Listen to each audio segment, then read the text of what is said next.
금년 우리 표어가 변화와 성숙을 향하여라고 이렇게 그동안 계속해서 여러분들에게 강조하고 있는데, 여러분, 진정한 변화란 우리 마음의 변화가 있어야 진정한 것이 되겠죠. 그렇죠? 마음의 변화. 이 겉으로 우리가 아무리 그 신앙인의 옷을 입고 종교인의 모형을 갖춘다고 할지라도 마음이 변하지 아니하였으면 결단코 변한 것이 아닙니다. 오늘 우리가 두 번째로 본 본문의 말씀 골로새서 3장에서는 그 마음의 변화가 왜 그리 중요한지를 우리에게 잘 설명해 주시고 있습니다. 한번 다시 들어보세요. 5절을 보니까 그러므로 땅에 있는 지체를 죽이라, 땅에 속한 모습들을 죽이라, 이제 그런 말씀이죠. 왜 이런 말씀을 하시냐면 3장을 시작하면서 하나님이 골로새 교인들에게 주신 말씀이 있어요. 3장 1절에 그러므로 너희가 그리스도와 함께 다시 살리심을 받았으면, 다시 살리심을 받은 자들이다. 전에는 땅에 속한 자들, 세상에 속한 자들이지만 아니에요. 이제는 born again, 새로운 사람들로 살리심을 받았다. 그러니 이제부터는 위의 것을 찾으라 하고 말씀을 하십니다. 그러니까 땅에 살고 있지만 땅에 속한 자들이 아니다. 위의 것을 찾아 살아야 된다. 이제 그런 말씀을 하셨기 때문에 이제 계속 진행되고 있는, 이어지고 있는 5절의 말씀에서는 그래서 땅에 속한 모습들을 죽여야 된다라고 말씀을 하시면서 예를 들어 곧 음란, 부정, 사욕, 악한 정욕, 탐심과 같은 것이다라고 말씀을 하고 있어요. 자, 그런데 8절에 가서는 이제 이 땅에 속한 것을 죽이라는 이 그 말씀을 새로운 이미지로 우리에게 소개를 해 주십니다. 8절에 보니까 이제는 너희가 이 모든 것을 벗어버리라. 벗어버리라. 이 옷을 벗어버리듯이 벗어버리라라고 말씀을 하십니다. 그리고 나서는 이제 3장 뒷부분에 이러한 옷을 새로 입어라라고 말씀을 주시는 것이죠. 여러분, 이 이미지는 우리가 이제 변화와 성숙을 이제 하나님 안에서 추구하려는데 굉장히 중요한 이미지가 됩니다. 우리가 벗는 것이 원래 모습, 땅에 속한 우리의 모습을 벗어버리는 것이 있고 그 후에 그리스도의 형상으로 새로운 옷을 입어야 한다라는 것이죠. 이 말씀은 골로새서뿐만이 아니라 에베소서 그리고 로마서에서도 똑같은 이미지를 가지고 우리에게 말씀을 강조해 주시고 있습니다. 한번 생각을 해보세요. 우리가 이제 겉모습을 한번 치장을 한다고 생각해 보세요. 겉모습을 종교인의 모습으로 치장하고 신앙인의 옷을 입고, 그렇죠? 이렇게 옷을 입는데 중요한 것은 원래 입었던 옷을 벗어야죠. 원래 입었던 이 세속된 옷을 벗지 않고 그 위에 종교적인 옷을 입고 신앙인의 옷을 입는다 할지라도 겉모습으로는 변한 것 같은데, 신앙이 있는 것 같은데 여전히 속에서 나는 냄새는 옛날 냄새입니다. 향기가 썩은 향기, 향기가 아니에요. 그러니까 썩은 냄새예요. 그리스도의 향기가 없다라는 것이에요. 여러분, 고린도후서 2장에 보면은 하나님이 이렇게 말씀을 하시는데 너희는 그리스도의 향기다. 이 세상에 내가 너희들을 통하여서 그리스도를 아는 냄새를 온 세상 사람들에게 풍기려 하는 것이다. 우리로 하여금 그리스도의 이 향기, 이 속에서 나오는 냄새가 나오기를 원하시는데, 만일 우리가 옛 모습을 벗지 않고 있다면 겉모습으로는 종교인으로 신앙인으로 아무리 치장을 했을지라도 속에서 나오는 냄새가 여전히 썩은 냄새예요. 그렇죠? 이렇게 우리가 이미지를 생각해 보면 마음의 변화가 얼마나 중요한지를 알 수가 있습니다. 마음의 변화가 왜 중요한지 아시겠죠? 우리가 그냥 원래 모습 그대로 이제 예수를 믿고 이렇게 주님을 따라야 되는구나, 이렇게 주님을 믿는 모습으로 살아야 되는구나 하면서 자꾸 벗는 것을, 과정을 거치지 않고 입는 것에만 이 초점을 둔다면은 결단코 우리의 속사람이 변하지 않기 때문에 진정 변함이 이루어지지 않는 것이죠. 그래서 마음의 변화가 중요하다라는 거예요. 그러면 이제 구체적으로 보는 겁니다. 구체적으로 보지 아니하면 이 변화라는 것은 굉장히 추상적인 변화가 또 되고 말 거예요. 그냥 변화합시다. 영차 변화. 큰 변화가 없어요. 마음의 변화는 없습니다. 마음의 변화가 진정 일어나려면은 우리가 구체적으로 봐야 되죠. 하나씩 보면서 우리 안에 있는 이 그 세상에 속한 지체들을 끄집어내야 돼요. 그리고 하나님께 올려드리면서 회개하면서 하나님, 이제 약속하신 대로 이러한 나의 모습을, 돌같은 나의 마음을 제거하시고 살같이 부드러운 마음을 달라고 우리가 기도를 해야 될 것입니다. 이제 그렇게 계속 가기를 원하는데, 제일 먼저 저는 교만을 여러분들과 함께 생각해 보고 싶습니다. 교만. 왜 교만부터 다루고자 하느냐 하면은, 타락한 우리 인류의 모습, 마귀로 말미암아 타락한 인류의 모습의 가장 근본적인 모습, 가장 근원이 되는 모습이 교만이기 때문입니다. 여러분, 제가 이제 오늘 여러분들과 함께 같이 본 이사야 14장 12절부터 15절의 말씀은 많은 신학자들이, 많진 않아요. 조금 갈리고 있는데, 신학자들 중에는 그 말씀만큼은 사탄을 가리켜서 설명하는 말씀이라고 말하는 분들이 있어요. 문맥을 보면은 이사야 14장 3절부터 바벨론, 그때 절대 강국이었던 바벨론 한 왕이 이제 하나님의 심판을 받아 고꾸라지고 완전히 이제 땅에 떨어지는 그 모습을 하나님께서 이제 선포를 하시는 거거든요. 바벨론이라는 큰 나라가 일어날 텐데 그 왕이 교만하여서 쓰러질 것이다 라는 이 말씀을 미리 예언적으로 선언을 하시는데, 그 중에 12절부터 15절만큼은 좀 여기서 사용되는 언어라든가 아니면 이 전체적인 이 모습이 어느 한 나라의 권세자를 말하는 것보다는 그 이상인 것 같아요. 그래서 신학자들 중에는 이 세상에 믿지 않는 권세자들의 모습을 지나 모든 이 하나님을 두려워하지 않는 권세자들 위에서 타락한 영의 세계의 권세자가 되어 그들을 지배하는 사탄을 가리키는 모습이 아닌가 하고 이 구절을 이렇게 인용하는 분들이 있습니다. 한번 다시 제가 읽어볼 테니까 들어보세요. 그렇게 여러분들에게는 들리는가? 이사야 14장 12절, 너 아침의 아들 계명성이요, 어찌 그리 하늘에서 떨어졌으며 너 열국을 엎은 자요, 어찌 그리 땅에 찍혔는고? 너가 너의 마음에 이르기를 내가 하늘에 올라 하나님의 뭇별 위에 내 자리를 높이리라, 내가 북극 지폐의 산 위에 앉으리라, 가장 높은 구름에 올라가 지극히 높은 이와 같아지리라 하는도다. 그러나 이제 너가 스올 곧 구덩이 밑에 떨어짐을 당하리로다, 지옥으로 떨어짐을 당하리로다 하고 말씀을 하고 있는 거예요. 여러분, 이 말씀을 보면 맞아요. 충분히 상징적으로 스스로 굉장히 높아졌던 바벨론의 한 왕에 대해서 말씀하는 것 같기도 한데, 왠지 한 사람을 가리키는 어떠한 이미지나 언어보다는 그 위에서 그들을 지배하고 있는 이 그 영의 세계 절대 그 권세자를 가리키는 것 같아요. 근데 그래서 이제 이게 만일 사탄을 가리키는 말씀이라면 분명히 사탄이 왜 떨어졌는가, 왜 타락하고 땅으로 고꾸라졌는가를 분명히 말씀하시죠. 교만했기 때문에, 지극히 높은 자의 자리에 자신이 스스로 앉으려고 했기 때문에, 하나님을 하나님으로 보지 않고 자신이 그 자리에 대신 앉으려고 했던 교만이 있었기 때문에 하나님께서 그를 치신 것이에요. 그렇죠? 교만이 사탄의 근원, 그 사탄의 마음의 근원이 되는 것입니다. 자, 만일 우리가 이 이사야의 이 말씀을 문맥적으로 보고 사탄이 이건 충분히 문맥적으로 봐야 됩니다, 그냥 바벨론의 한 왕으로 말하는 것 같습니다 라고 볼지라도, 다른 성경에서는 명확하게 사탄의 모습이 교만이라고 우리에게 말씀을 해주시고 있습니다. 예를 들어서 디모데전서 3장 6절을 보면 이런 말씀이 있어요. 새로 입교한 자도 말지니, 그 지도자로 세우지 말지니 교만하여져서 마귀를 정죄하는 그 정죄에 빠질까 하며. 여기서 분명하죠. 새로 믿은 자들을 그냥 함부로 그 지도자로 세웠다가 그들이 교만하여져서 마귀가 심판을 받은 그 심판으로 그들도 심판을 받을까 봐 염려합니다, 이 말씀이죠. 교만이에요. 저는 그래서 이 교만으로 시작을 하고 싶은 거예요. 하나님을 대적하는 자가 마귀죠, 사탄이죠.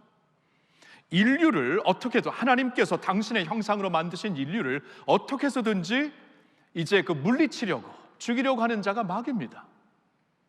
그리고 할 수만 있다면 믿는 자들도 넘어뜨리려고 하는 자가 사탄이죠. 근데 사탄의 이 근본적인 모습이 교만이기 때문에 오늘날 우리 안에 교만으로 역사하는 마귀의 그 근본적인 모습이 있을 것이다 생각을 했기 때문에 교만부터 다루고 싶은 것이에요. 자, 그런데 한번 묻겠습니다. 여기 교만한 자 누굽니까? 한번 손 들어보세요. 교만한 자 한번 손 들레다 말았죠? 그래요. 교만한 자 누굽니까? 손 들라고 하면 아무도 안 들어요. 누가 교만합니까? 여러분, 제가 다른 데 가서, 예를 들어서 이제 야탑고등학교 가서 여기 교만한 학생 한번 손 들어봐. 그럼 누가 손 들겠어요? 여러분, 세상도 손 들지 않습니다. 하물며 예수 믿는 자들이, 크리스천들이 손 들을까요? 교만한 자 누가 있습니까? 여러분, 우리가 믿는 예수님은 근본 하나님이신데 하나님과 동등됨을 취할 것으로 여기지 아니하시고 자신을 낮추시고 십자가에 죽기까지 낮추신 분이, 그러한 주님을 믿고 있기 때문에 더욱이 우리 크리스천들은 교만과는 거리를 멀리하고 싶어 할 것입니다. 충분히 그럴 것입니다. 나는 교만하지 않아요. 교만을 안 하려고, 교만하지 않으려고 무척 애를 씁니다. 이게 우리 모두의 대답일 것이에요. 그런데도 불구하고 사탄은 교묘한 자예요. 성경을 보니까 그는 빛으로 위장한 자다. 빛으로 위장한 천사라고 그랬어요. 사탄이 그냥 사탄의 모습으로 나타나갖고 나 사탄이다, 안 그래요. 빛으로 위장해서 정말 다른 모습으로, 정말 그 찬란한 모습으로 나타나서 사람들을 유혹하는 것입니다. 세상에 유혹하는, 아까 여기서 말씀해 주신 음란, 부정, 거짓말하는 것, 여러분 이거 있잖아요. 달콤하게 우리에게 다가오는 것입니다. 빛으로 위장한 모습이에요.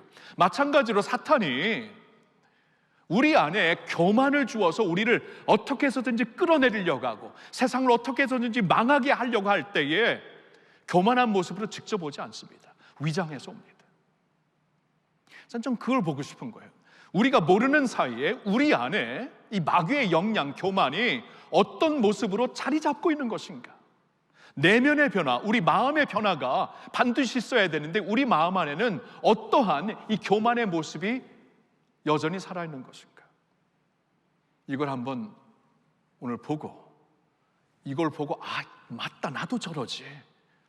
그래야 우리 자신을 하나님 앞에 드릴 수 있지 않겠습니까? 그렇죠? 하나님, 나를 좀 고쳐달라고 회개하지 않겠습니까? 이거 나와 상관없는 말씀이면 듣고 동의는 하지만 기도는 안 할 겁니다. 나와 상관 있는 것이구나, 나의 문제구나, 이걸 깨달아야 우리가 하나님 앞에 나오죠. 그래서 어떤 면에서 우리 안에 여전히 살아있는 교만한 모습이 있을까요? 세 가지로 생각해 봤어요. 첫째로는 이겁니다. 모든 것이 은혜였음을 잊고 사는 모습이 우리 안에 여전히 남아있는 교만이에요. 모든 것이 은혜였음을 잊고 사는 모습이 교만입니다. 여러분, 신명기 8장을 보면은, 신명기서는 하나님이 이스라엘 백성들을 애굽에서 이제 구속하시어서 40년의 광야 생활을 거치게 하여 이제 약속의 땅, 젖과 꿀이 흐르는 땅에 들어가기 직전에 주신 말씀이에요. 그래서 신명기 8장을 보면 특별히 왜 하나님이 그들을 40년 동안 광야에서 삥삥 돌리셨는가를, 그 이유를 설명해 주십니다. 그리고 40년 동안 광야 여정을 걷게 하시면서 왜 아침마다 만나를 내려주셨는가 더욱더 설명을 해 주십니다. 자, 그 내용을 한번 제가 읽겠는데요, 한번 들어보세요.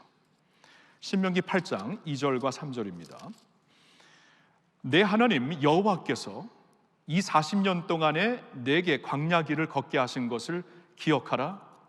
이는 너를 낮추시며 너를 시험하사 내 마음이 어떠한지 그 명령을 지키는지 지키지 않는지 알려 하심이라. 너를 낮추시며 너를 줄이게 하시며 또 너도 알지 못하며 내 조상들도 알지 못하던 만나를 내게 먹이신 것은 사람이 떡으로만 사는 것이 아니요 여호와 입에서 나오는 모든 말씀으로 사는 줄을 내가 알게 하려 하심이니라. 여러분, 하나님이 보실 때는 문제가 있었어요. 이거 충분히 그럴 수가 있어요. 자, 구원받은 백성들입니다. 하나님께서 강한 팔로 구원을 하셨어요.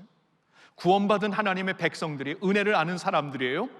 그런데도 불구하고 충분히 교만해질 수 있다는 것을 보시고 그들을 낮추시기 위해 광야 생활을 하게 하셨다. 그러니까 보세요. 이스라엘의 입장이라면은 이 많은 민족들 중에 하나님께서 내가 너를 성민으로 선택한다, 내가 너를 제사장 나라, 내가 너희를 거룩한 백성들로 선택했다. 그러니까 이거 얼마나 자부심이 나중에 교만이 충분히 될 수가 있겠지요. 그리고 하나님의 역사는 어떠했습니까? 그 당시에 절대 강대국이었던 애굽을 완전히 사로잡고 완전히 그들을 무너뜨리시면서 이스라엘을 구속하셨잖아요. 우린 이런 사람이야. 충분히 교만해질 수 있었겠죠. 하나님이 그것을 보시고 그들을 낮추시기 위해 40년 동안 광야 생활을 하게 하였다. 그리고 아침마다 그래서 만나를 준 것이다. 이런 만나라는 것은 하나님의 백성들이 이제 광야 생활을 하면서 굶어 죽지 않기 위하여 아침마다 이슬을 내려주듯이 하늘의 양식, 떡을 내려주셨어요. 빵을 내려주셨어요. 만나가 그런 뜻이죠. 이게 뭔가 한 번 더 본 이게 뭐야? 그렇죠? 만나 교회가 그런 뜻이에요. 이게 뭐야 교회입니다. 하여튼 이게 뭐야 교회.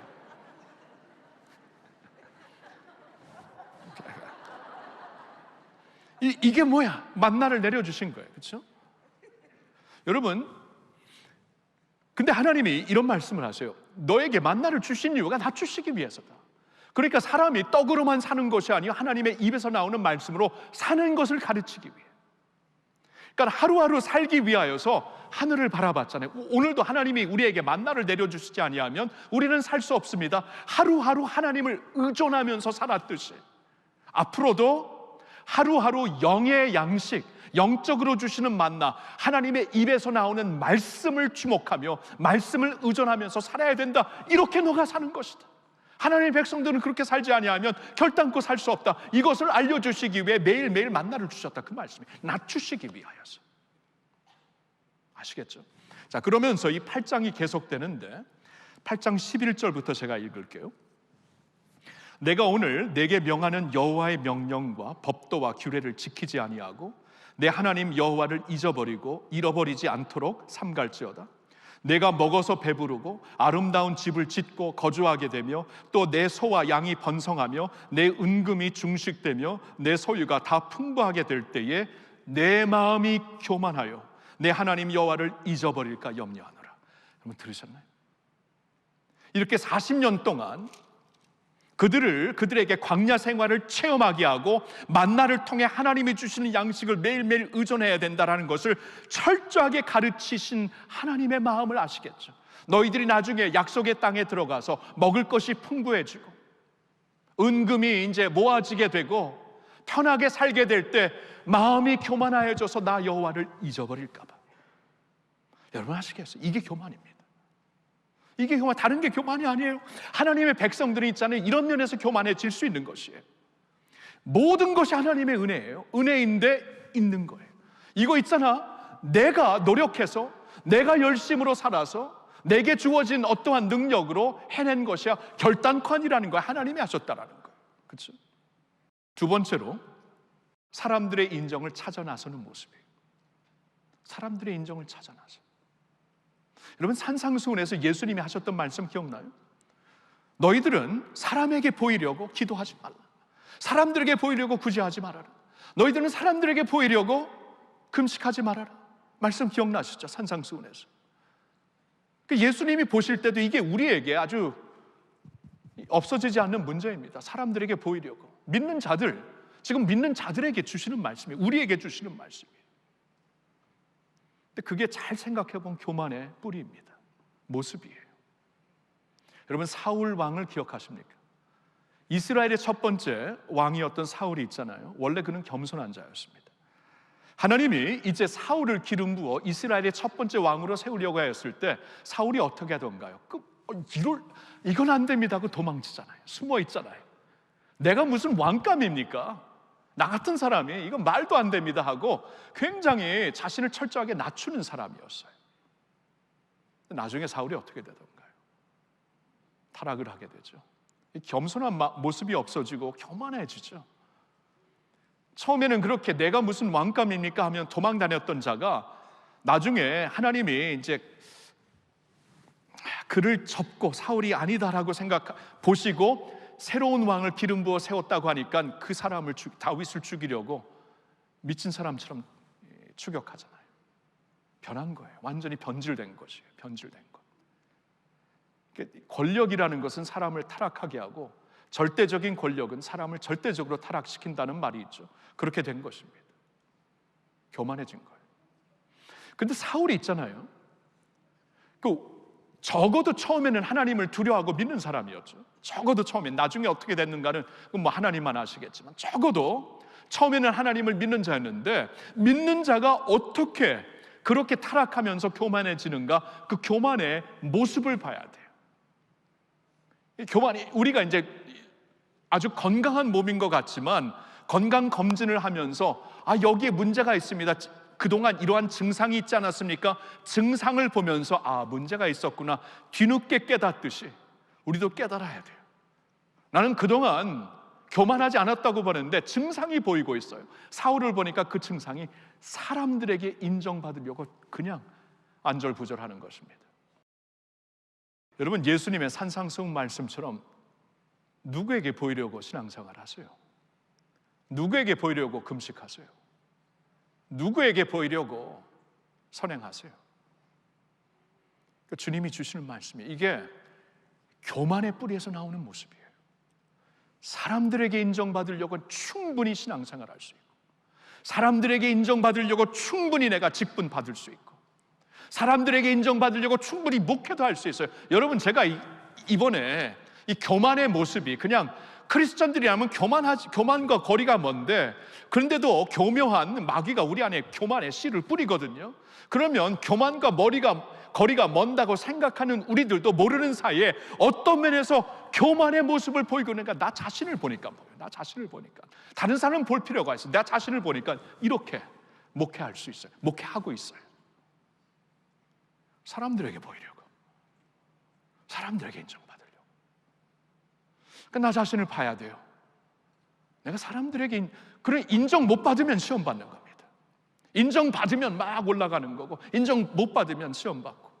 이렇게 되어 있어요. 우리가, 우리나라의 한국 교회에 이 직분 문화, 임직 문화가 참 좋은 면도 많은데 안 좋은 면도 많아요. 사람들에게 보여요. 인정 받으면 되고, 인정 못 받으면 확 주저앉고. 여러분, 이렇게 하나님을 믿고 우리가 천국 갈 수 있습니까? 이게 교만이에요, 교만. 그런 교만한 모습이 있구나. 이걸 깨달아야 돼요. 우리 안에 아직 남아있구나. 세 번째로, 어떤 면에서 아직도 우리 안에 교만이 자리 잡고 있는가? 공동체의 중요성을 인정하지 않은 모습에서 자리 잡고 있어요. 여러분, 공동체의 중요성을 인정하지 않는다.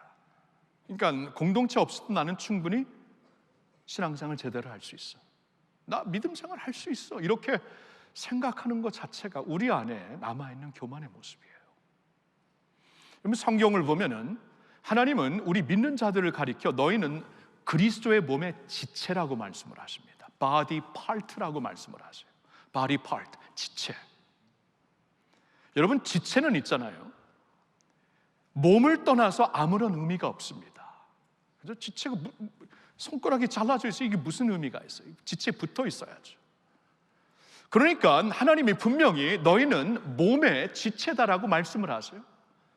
그러니까 우리가 있잖아요, 우리가 제대로 된 믿음을 공동체를 떠나서 할 수가 없다라는 거예요.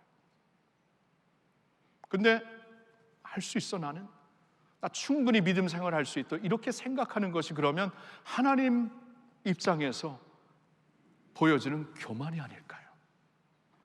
에베소서 4장 16절을 보겠습니다. 우리 같이 읽어볼까요? 그에게서 온 몸이 각 마디를 통하여 도움을 받음으로 연결되고 결합되어 각 지체의 분량대로 역사하여 그 몸을 자라게 하며 사랑 안에서 스스로 세우느니라. 보셨나요? 그에게서, 예수님에게서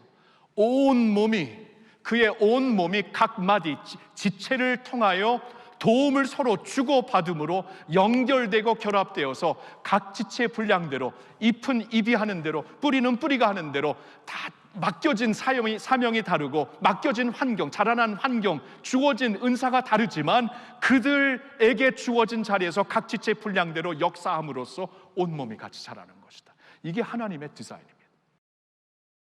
공동체의 중요성을 인정하지 않고 그냥 나 홀로 신앙생활 충분히 할 수 있습니다, 이 마음을 갖는 것 자체가 하나님 보시기엔 교만이죠. 하나님 보시기엔. 아, 그러한 교만이 내 안에도 있구나. 이것을 오늘 깨달았으면 좋겠어요.